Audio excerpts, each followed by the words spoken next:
Le désert du Namib est considéré comme le plus ancien désert du monde. Très inhospitalier en apparence, il abrite pourtant une extraordinaire variété d'espèces.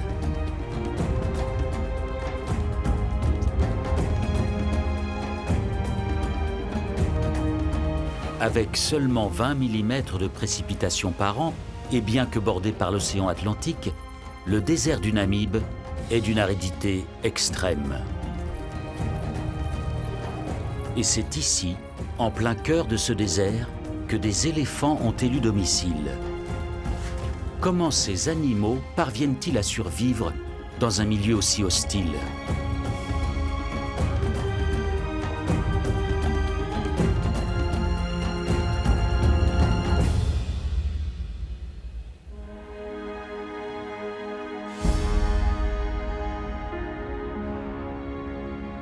La Namibie se trouve dans le sud-est de l'Afrique. Sur environ 2000 km le long de son littoral s'étend le désert du Namib. Dans sa partie nord, le désert présente des vallées parcourues par des rivières éphémères. Parmi elles, la vallée de l'Ohanib. Le lit de la rivière traverse le désert sur 300 km avant d'atteindre l'océan.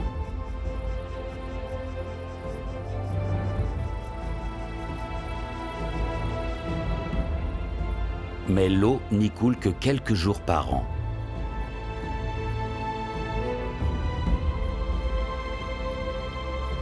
Seuls des arbres aux racines profondes tels que ces Faidherbia des oasis résistent à une telle sécheresse. Le Namib est le seul désert à abriter des rivières éphémères. Les mammifères ne pourraient pas s'établir ailleurs que dans la vallée.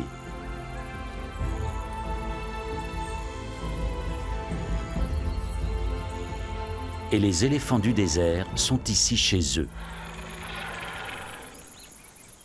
Contrairement à d'autres éléphants d'Afrique, les éléphants du désert vivent en très petites hardes.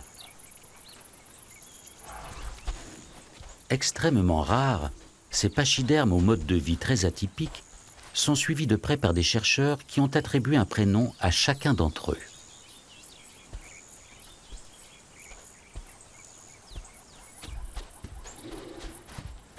Clarissa est la matriarche de ce groupe familial. Les autres membres ne la quittent pas d'un pas, car elle est la seule à savoir comment survivre dans ce milieu inhospitalier.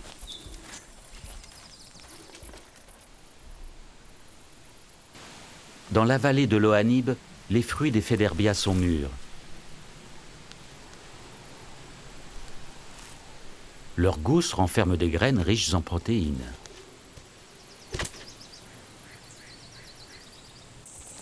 Clarissa connaît leurs vertus nutritives depuis son enfance.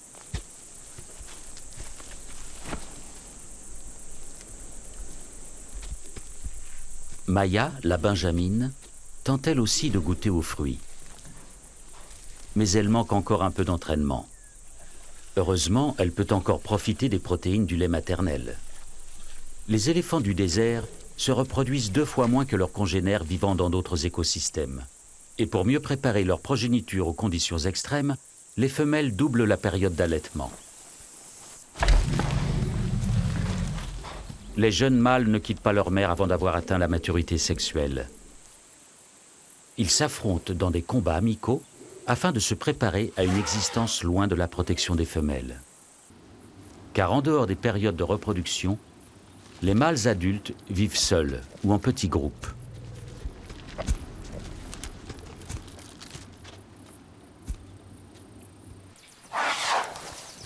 Yapi est le plus habile des jeunes mâles. Il atteint de hautes branches sous le regard envieux de son frère cadet.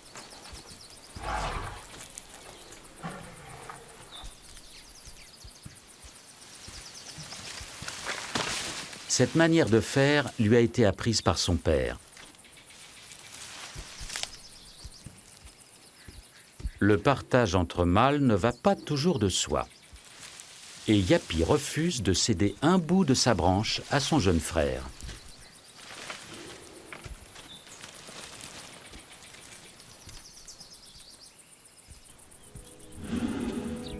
Leur père, One Tusk, va sur ses 60 ans.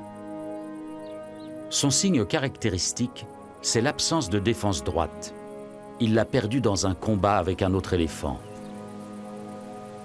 Pendant de longues années, il est resté le maître incontesté de la vallée de l'Ohanib. Aujourd'hui, il mène une vie solitaire. Un éléphant du désert en bonne santé parcourt jusqu'à 10 000 km par an à la recherche de nourriture. La large plante de ses pieds lui évite de s'enfoncer dans le sable. Mais les jambes de One Tusk ne le portent plus sur de telles distances. Le vieux mâle est déjà sous haute surveillance. Un couple de chacals de la vallée est à l'affût. Les chacals ne se limitent pas aux petits gabarits et c'est bien volontiers qu'ils feraient honneur au cadavre du colosse.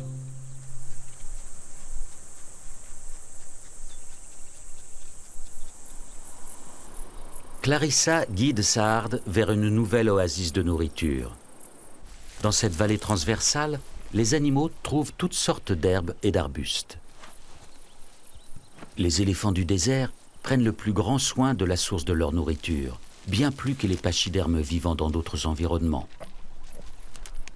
Au lieu d'arracher les plantes avec leurs racines, ils en récoltent délicatement les jeunes pousses, si bien que les arbustes peuvent continuer à se développer.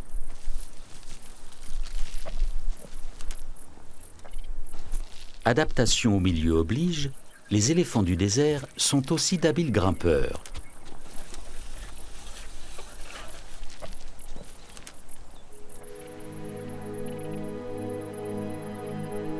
Le vieux One Tusk atteint à grand-peine un des Féderbia dont Clarissa et les siens ont eu la primeur. Et la harde n'a laissé que de maigres reliefs.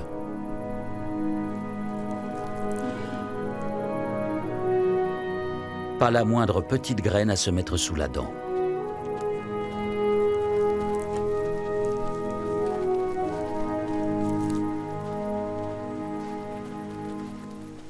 Pour la faune du Namib, survivre est un défi quotidien.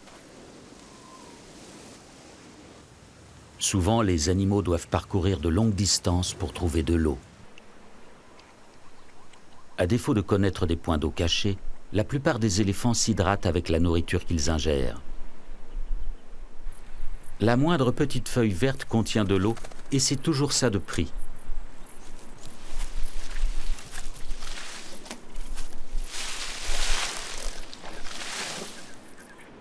Au-delà du lit des rivières éphémères, la flore est quasi inexistante. La faune n'y est composée que de grands spécialistes du milieu extrême. Ce ténébrion de la taille d'un ongle est un de ces spécialistes. L'évolution a modelé son corps de façon ingénieuse. La moindre trace d'humidité présente dans l'air se condense sur sa carapace.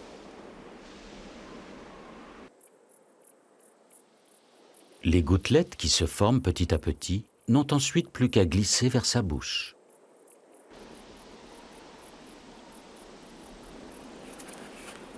Le ténébrion a besoin de brouillard pour survivre. Mais comment expliquer la présence de brouillard en plein désert? Le Namib est un désert côtier. Le long de ses côtes, le courant froid de Benguela, originaire de l'Antarctique, fait descendre la température de l'océan à 12 degrés. Quand les masses d'air chaud du continent rencontrent les eaux froides de l'Atlantique, elles se refroidissent, se saturent en eau et du brouillard se forme.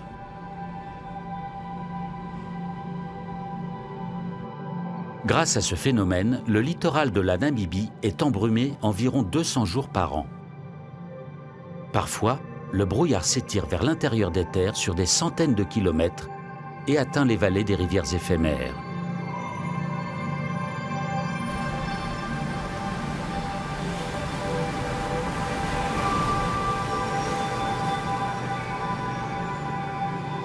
En plus du brouillard, le courant de Benguela apporte des poissons en abondance, qui font le régal des otaries.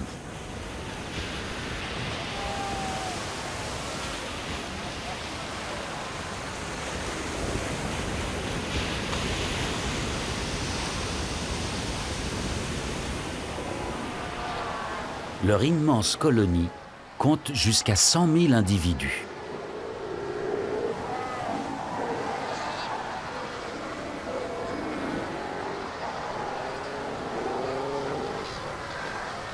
Grâce au courant froid de Benguela, la côte du Namibe est un paradis pour les phoques et les oiseaux marins.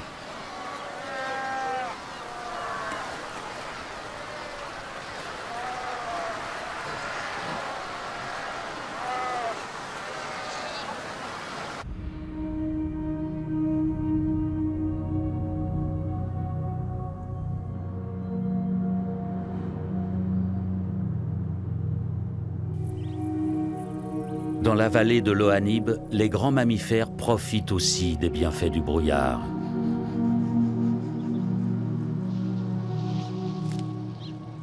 Yapi et son frère absorbent les gouttes de rosée qui se déposent sur l'herbe et les feuilles. Grâce à cette humidité, les éléphants du désert peuvent se passer d'eau pendant 4 jours.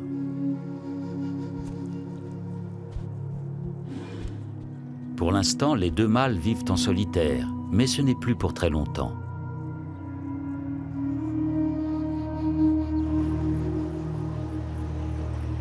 Le brouillard se dissipe et laisse la place au soleil, ainsi qu'à de nouveaux arrivants. Une famille d'éléphants d'une autre vallée est en route.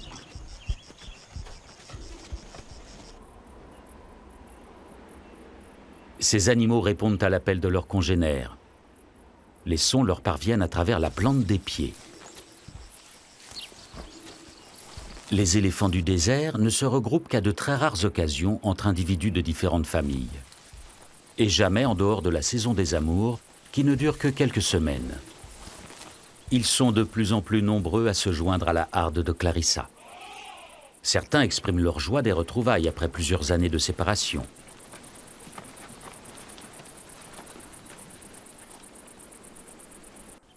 L'arrivée de femelles n'a pas échappé à Yapi et à son frère. Et lorsqu'il s'agit d'obtenir la faveur des éléphantes, c'est chacun pour soi.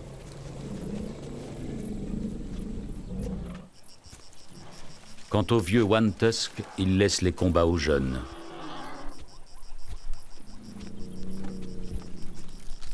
Il n'a plus la force de rivaliser avec d'autres mâles.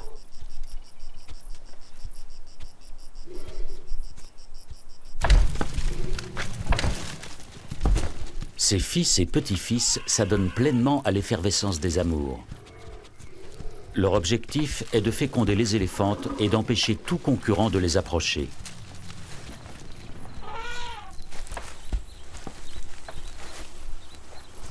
Yapi n'arrivera à ses fins qu'en utilisant un subterfuge pour isoler Clarissa du reste de la harde.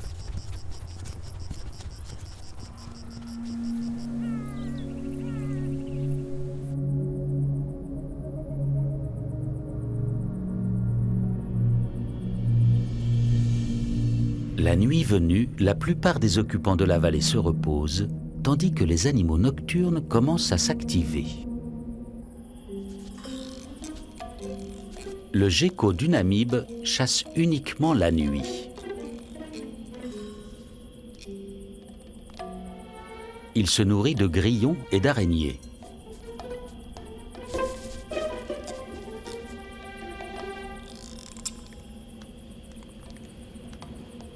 Comme les grenouilles, il possède des pattes palmées qui lui permettent de ne pas s'enfoncer dans le sable. Il parcourt ainsi les dunes en effleurant à peine le sol.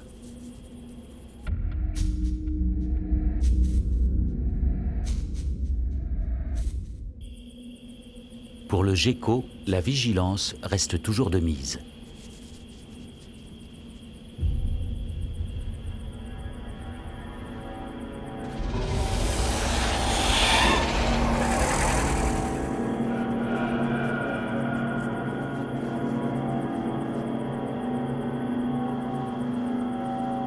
La vipère du désert du Namibe n'a pas la vie facile, tout comme les éléphants, le ténébrion ou le gecko.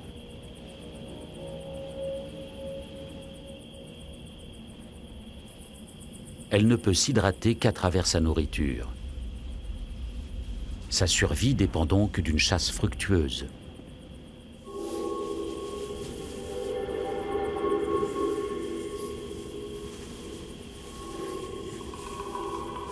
Lorsqu'elle repère un terrain propice, elle s'enfonce dans le sable et guette ses proies.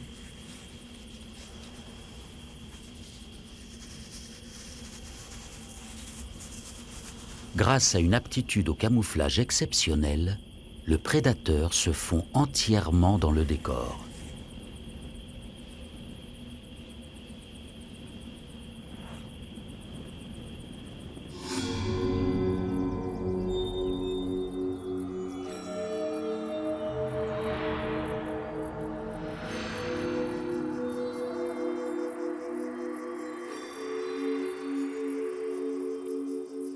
Le soleil est dangereux pour le gecko qui doit s'en protéger s'il ne veut pas mourir déshydraté.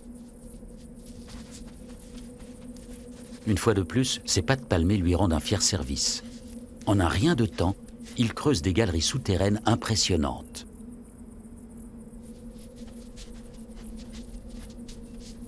Il s'enterre jusqu'à 1 mètre de profondeur.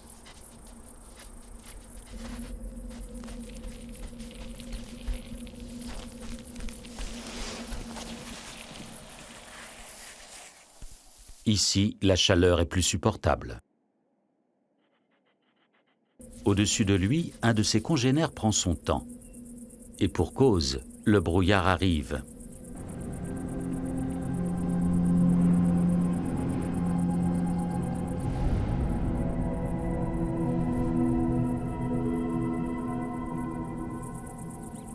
La condensation forme des gouttelettes à la surface de ses grands yeux. Le gecko n'a plus qu'à se désaltérer. La nature a encore fait preuve d'ingéniosité.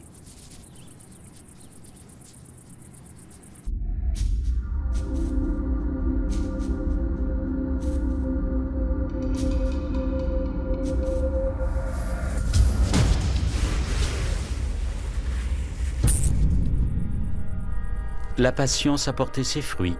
La vipère peut à présent festoyer et surtout se désaltérer.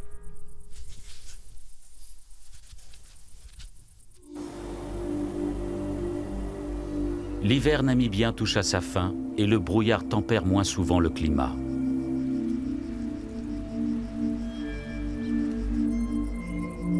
Une chaleur accablante pèse maintenant sur la vallée de l'Ohanib.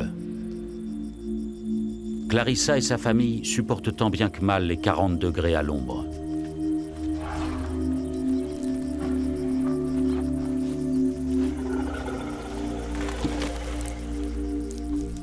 Les éléphants ne transpirent pas. Pour évacuer la chaleur de leur corps, ils bougent leurs oreilles. Mais par ces températures extrêmes, les animaux semblent ne même plus avoir la force de se ventiler.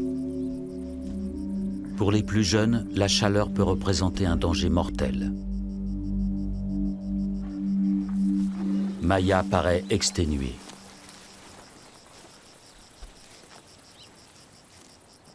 Malgré la canicule, Clarissa presse sa famille de lever le camp. Les éléphants du désert broutent environ 20 heures par jour et absorbent près de 200 kilos de végétaux. Pour se nourrir, les animaux doivent donc se déplacer constamment.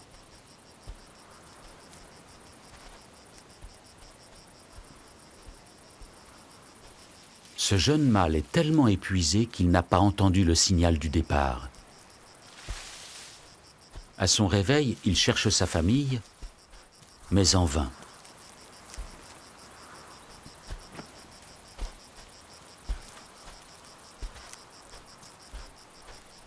Toute la harde a disparu.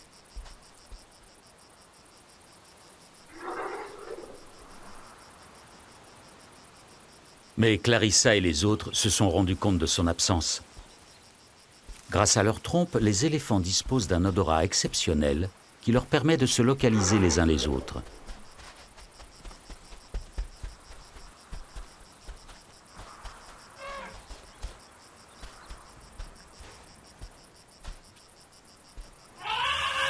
Finalement, c'est la jeune Maya qui donne l'indication décisive au mâle égaré. Il sait maintenant quelle direction prendre.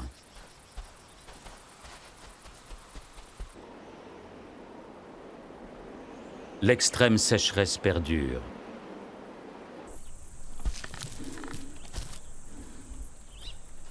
Clarissa et sa famille doivent se contenter d'un arbre mort pour toute nourriture. Dans le désert, un arbre de cette taille ne se décompose qu'au bout de nombreuses années. Les éléphants sont les seuls à pouvoir le rendre comestible pour les autres animaux. Les pachydermes n'assimilent en effet que 60% de ce qu'ils mangent et éliminent le reste. Ils répandent ainsi les graines des arbres avec leurs excréments. Certains animaux, comme les pintades de Numidie, se nourrissent essentiellement des résidus non digérés par les éléphants. Même les babouins de la vallée se rabattent sur les déjections des grands mammifères, faute de mieux.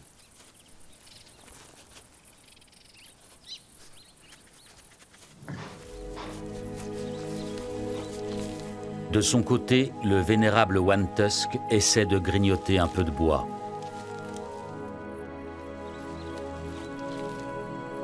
Les molaires d'un éléphant repoussent 6 fois au cours de sa vie. Mais les dernières dents de One Tusk sont trop usées pour venir à bout du bois dur et sec de cet arbre.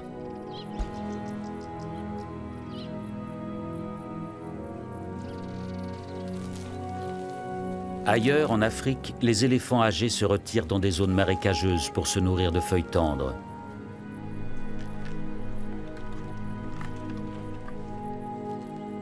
Mais dans le désert, One Tusk n'a pas cette chance. La harde de Clarissa est aussi menacée. Toujours à la recherche d'eau et de nourriture, elle se voit contrainte de quitter la vallée. D'autres familles d'éléphants se joignent à elle.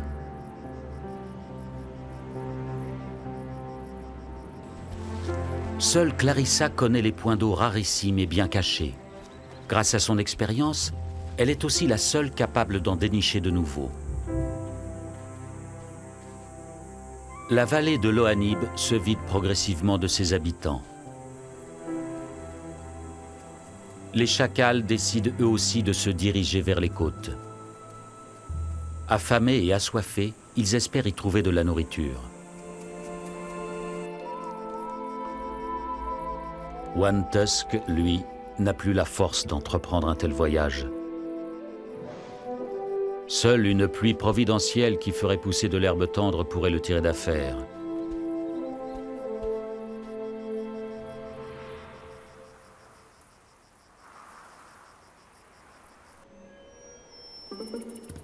Le ténébrion a faim lui aussi et aimerait trouver quelque chose à se mettre sous la dent. À la différence de la plupart des animaux du désert, il n'attend pas les jeunes pousses vertes, mais se contente de restes de végétaux.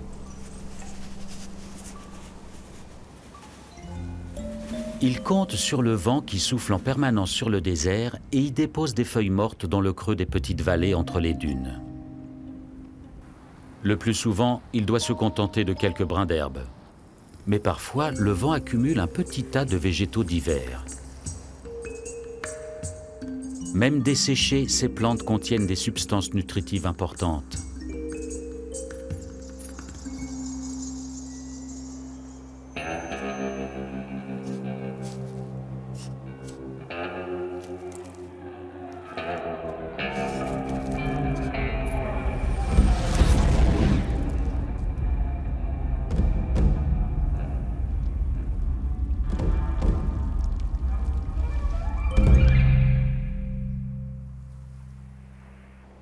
Le caméléon Namaqua est un prédateur redoutable. Du moins pour le ténébrion. La rapidité du saurien ne lui épargne pas quelques courses-poursuites.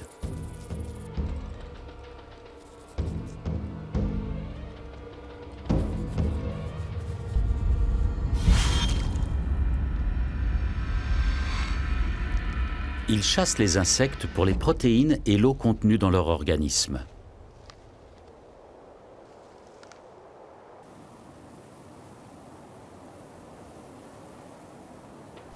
Le caméléon Namaqua est le plus grand animal à sang-froid du Namib. Des reptiles plus grands ne pourraient y survivre. À la différence des mammifères, il ne peut effectuer de longues distances pour se nourrir et se désaltérer. Comment a-t-il réussi à s'imposer dans cette nature hostile ?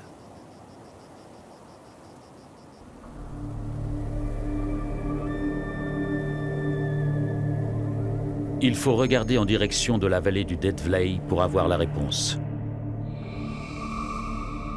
Autrefois, elle abritait une rivière comparable à celle de l'Ohanib. En remontant le cours d'eau, des animaux se sont aventurés parfois très loin à l'intérieur du désert. Puis, il y a plusieurs siècles de cela, des dunes ont progressivement recouvert le lit de la rivière et fait barrage à l'arrivée d'eau. Mais la lenteur de ce phénomène a permis aux animaux de s'adapter au changement. Et c'est ainsi que le caméléon Namaqua s'est installé et a survécu en plein désert. Quelques acacias morts sont les seuls témoins de cette époque lointaine où la végétation était abondante. Certains arbres sont là depuis plus de 500 ans. Beaucoup plus de temps qu'il n'en a fallu aux mammifères pour s'adapter à ce milieu.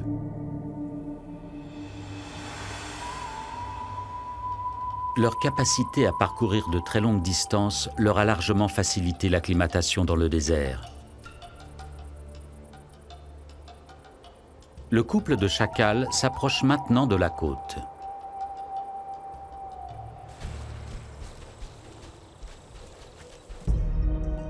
Pendant ce temps, Clarissa cherche toujours de l'eau. La petite Maya faiblit à vue d'œil.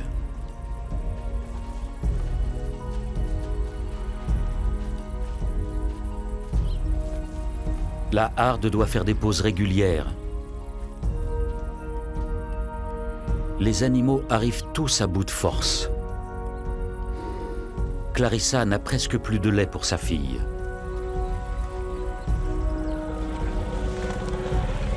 Soudain, Maya s'effondre. Mais Clarissa l'incite aussitôt à se relever. Il faut continuer à marcher.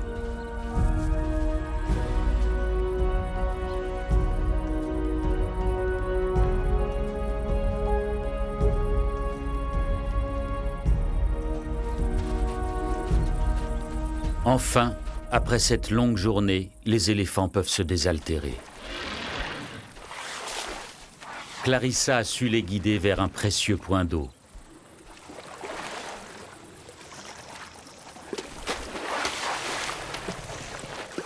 Les éléphants du désert ne boivent jamais plus de 100 litres par jour. Une manière de préserver les réserves d'eau du désert.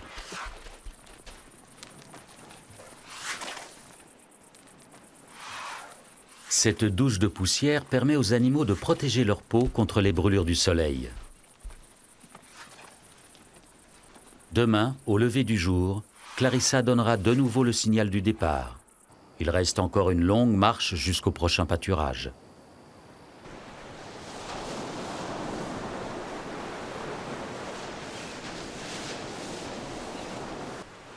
Le couple de chacals vient d'atteindre la côte et se dirige maintenant vers le sud.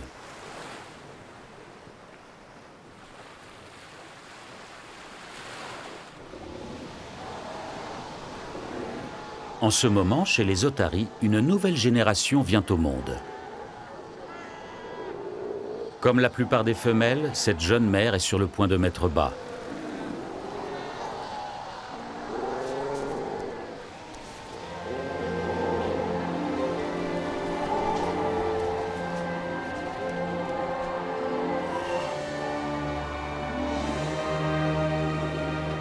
Le nouveau-né est au centre de grandes effusions dès les premiers instants.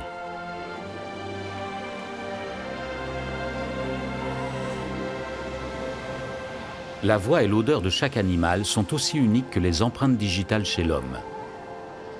Grâce à ce rituel de naissance, la mère et son petit pourront dorénavant se retrouver et se reconnaître à tout moment.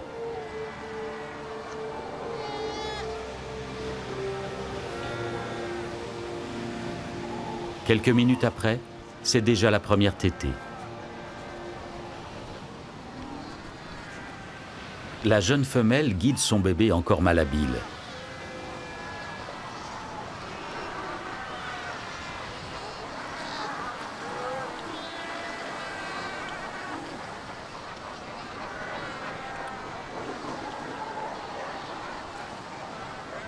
Le même scénario se répète pour des dizaines de milliers d'autres mères otaries.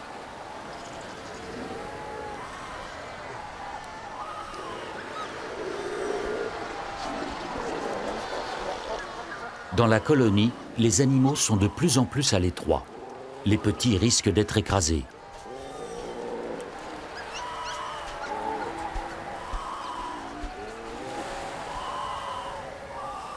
Afin de les protéger, les adultes mettent en place de véritables crèches. La jeune mère vient elle aussi y déposer son petit.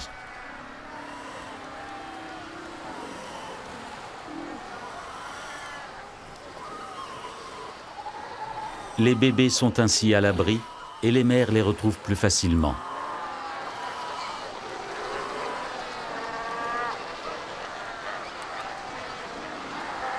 Elles doivent chasser quotidiennement pour se nourrir et donner à leurs petits un lait nutritif.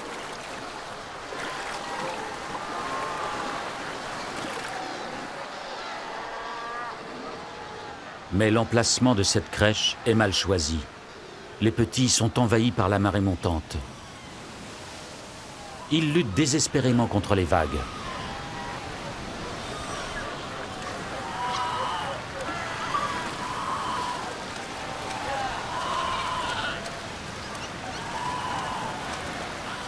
En vain, la mer emporte la plupart d'entre eux.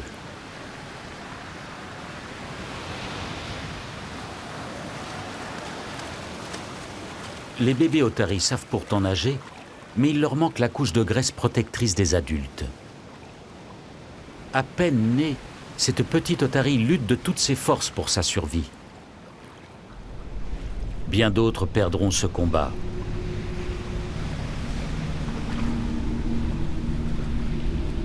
En quelques minutes, les petits sont à bout de souffle et ne peuvent plus garder la tête hors de l'eau.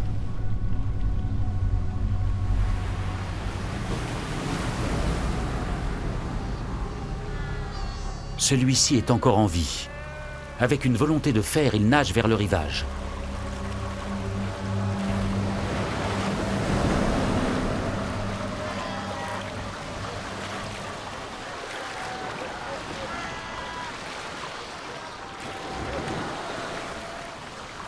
Le voici hors de danger.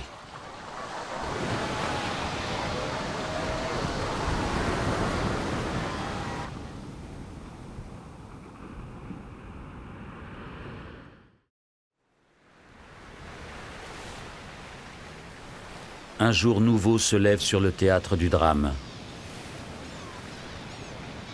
Les vagues ont déposé les cadavres des bébés otaries sur la côte.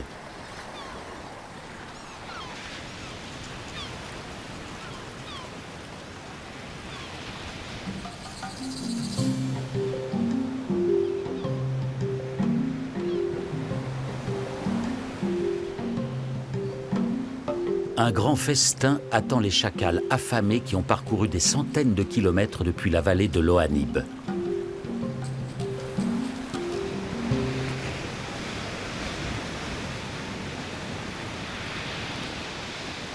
La colonie d'otaries est devenue leur unique source de nourriture. Les chacals ne sont pas exigeants et consomment essentiellement des charognes.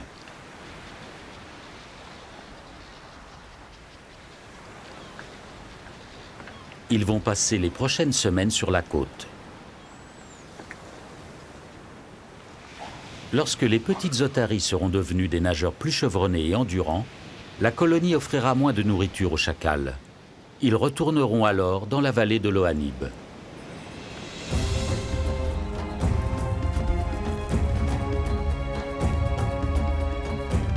Après un long voyage, Clarissa et sa famille ont enfin atteint une rivière éphémère.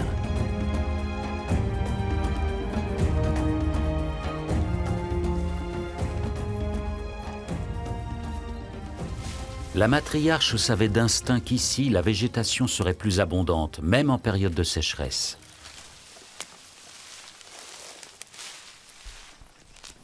Les éléphants épuisés peuvent enfin manger à leur faim.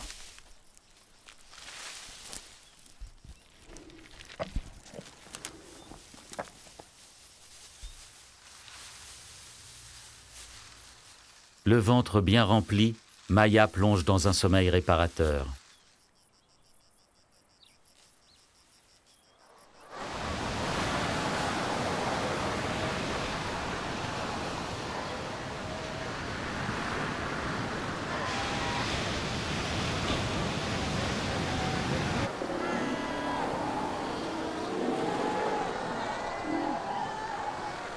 Ce bébé otari connaît un sort moins enviable. Il a échappé de justesse à la noyade, mais il ne retrouve plus sa mère.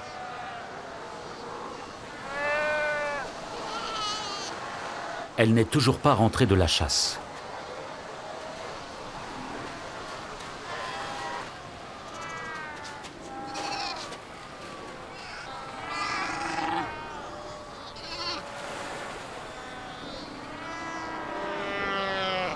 Le petit croit reconnaître la voix de sa mère.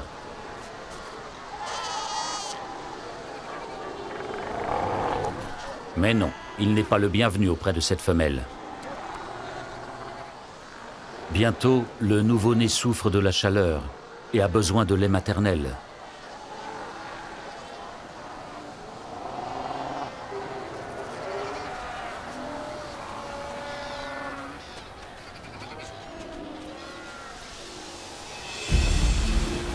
À la mi-journée, la voici enfin de retour.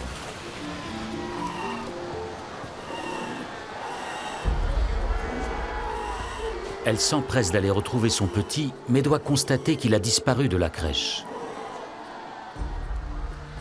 De son côté, le bébé égaré continue de l'appeler et de la chercher.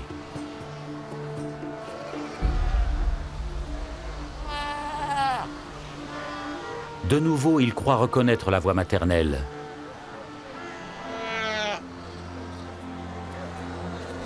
Est-ce bien elle cette fois-ci ?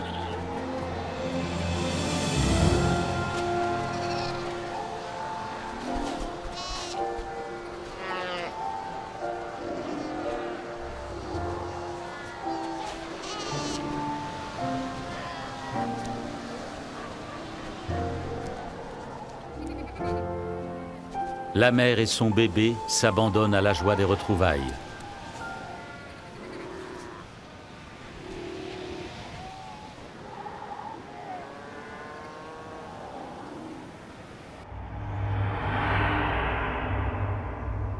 Un vent puissant se lève sur les côtes et souffle sur le désert.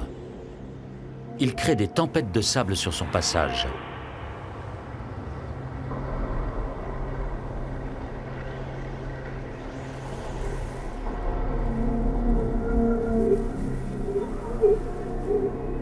Elles atteignent bientôt la vallée où séjournent Clarissa et sa famille.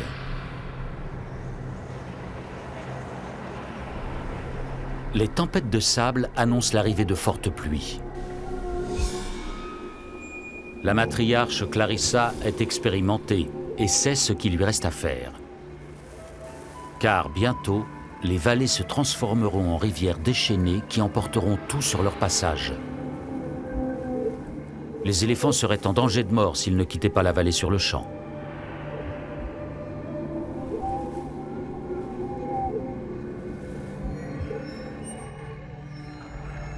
Le lendemain, la rivière surgit en plein désert.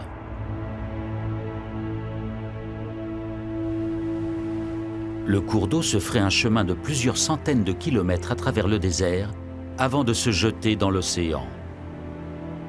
Les rivières éphémères n'atteignent la côte qu'une fois tous les 10 ans en moyenne.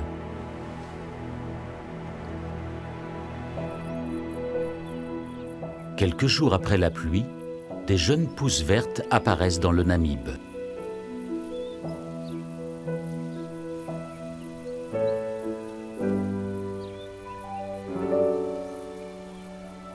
La vallée de l'Ohanib revit elle aussi, et les premiers habitants sont de retour de leur exil.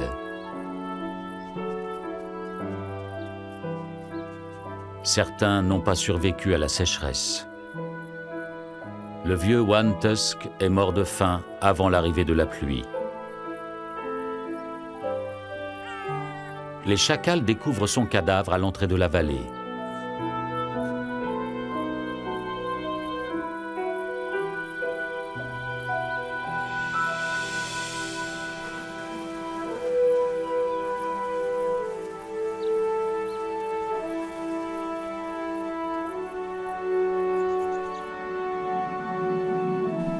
Ils attendent la nuit tombée pour se risquer auprès du cadavre du colosse.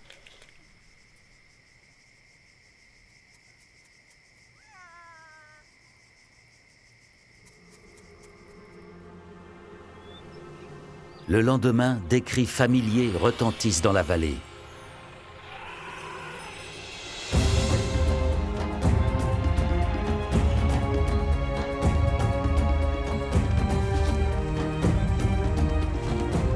Clarissa est de retour avec sa famille. Les éléphants ont échappé au flot et reviennent tous sains et saufs. La petite Maya se porte bien, elle aussi. Enfin, la harde aperçoit la vallée de l'Ohanib verdoyante.